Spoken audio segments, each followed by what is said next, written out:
notre message sortant de la zone de confort, le danger de la zone de confort.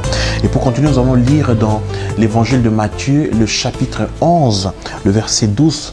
La Bible dit ici: depuis le temps de Jean-Baptiste jusqu'à présent, le royaume des cieux est forcé et ce sont les violents qui s'en emparent.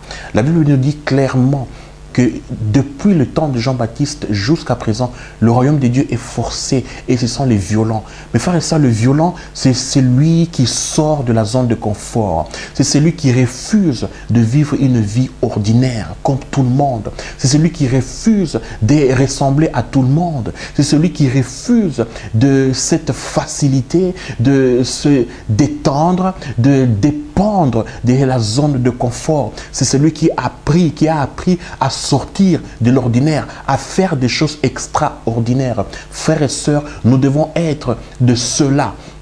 Nous devons être de ceux qui veulent aujourd'hui élargir le royaume de Dieu. Pourquoi? Parce que nous vivons dans un monde, la Bible nous enseigne, nous dit que ce monde est sous la domination de l'ennemi. Le monde est sous la domination de l'ennemi. Donc, ce qui veut dire que dans ce monde, c'est la chair qui veut beaucoup plus avoir le dessus sur l'esprit. Donc, et la chair, elle veut vivre dans le confort. La chair veut vivre pour satisfaire son besoin. La chair aspire à la prospérité, au confort, à des facilités. La chair ne veut pas être violente. La chair veut se détendre. La chair veut, disons, vivre une vie dans l'assoupissement, dans le sommeil. La chair ne veut pas sortir de l'ordinaire. La chair s'attache. Dès qu'il s'attache à l'ordinaire, c'est fini. Il n'y a pas de progression. Il n'y a pas des efforts supplémentaires.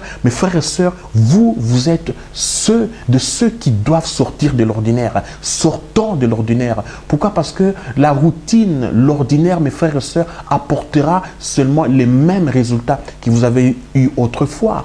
Apportera seulement le même fruit que vous avez eu autrefois. Si aujourd'hui nous sortons de cet ordinaire pour pouvoir faire de nouvelles choses, pour pouvoir faire des choses nouvelles, frères et sœurs, nous recevrons quelque chose de nouveau. Nous entrerons dans une nouvelle dimension. Apprenons à sortir de l'ordinaire. La Bible parle des violents. Pourquoi des violents? Pourquoi? Parce que, mes frères et sœurs, l'ennemi ne vous laissera pas s'en emparer du royaume de Dieu avec des facilités. L'ennemi ne vous laissera pas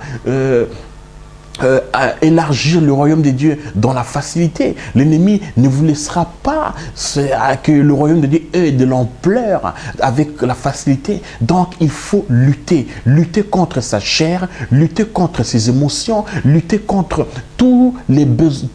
la convoitise de la chair, lutter contre la convoitise des yeux, lutter contre l'orgueil et sortir de ces choses pour accomplir l'œuvre du royaume de Dieu. Lorsque nous voyons les personnes qui ont atteint un niveau dans ce monde, les personnes qui ont eu du succès dans ce monde, si nous allons bien observer leur vie pour pouvoir atteindre un niveau, pour pouvoir atteindre du succès, mes frères et sœurs, ils ont forcément sorti de la zone de confort. Ils ont commencé à travailler dur. Ils sont sortis de cet état de facilité. Ils sont sortis de cet état d'assoupissement. Ils sont sortis de cet état de sommeil pour pouvoir faire de nouvelles choses. Et nous qui sommes chrétiens, qui avons la parole de Dieu, mes frères et sœurs, qui ont vu comment Jésus a vécu, nous devons sortir de cette zone. Pourquoi? Parce que la zone de confort a un danger. La Bible nous enseigne, la Bible nous dit de pouvoir traverser le chemin étroit. Il y a le chemin étroit, il y a le chemin spacieux. Le chemin étroit, ça mène à la vie. Le chemin spacieux, ça mène à la mort. Ce sont des paroles que nous connaissons. Donc, ce qui veut dire que le chemin spacieux, c'est la facilité, c'est sans effort supplémentaire, c'est sans des choses que j'acquiers dans la facilité. C'est lorsque je veux toujours vivre dans l'assoupissement, c'est lorsque je veux toujours vivre dans toute forme de facilité. Alors que le chemin étroit, c'est lorsque je travaille, c'est lorsque je vis dans le brisement, c'est lorsque je vis avec beaucoup plus d'efforts supplémentaires pour que le royaume de Dieu s'établisse, pour que le royaume de Dieu s'élargisse. Donc, frères et sœurs, traversons ce chemin étroit, même si elle est étroite, même si vous vous sentez un moment inconfortable, mes frères et sœurs, le résultat sera bien. Le résultat va vous réconforter. Donc, sortons de cette vie ordinaire, sortons de cette zone de confort pour accomplir l'œuvre du royaume de Dieu. Que Dieu vous bénisse, que Dieu vous fortifie et continuez à suivre nos messages. Merci, frères et sœurs.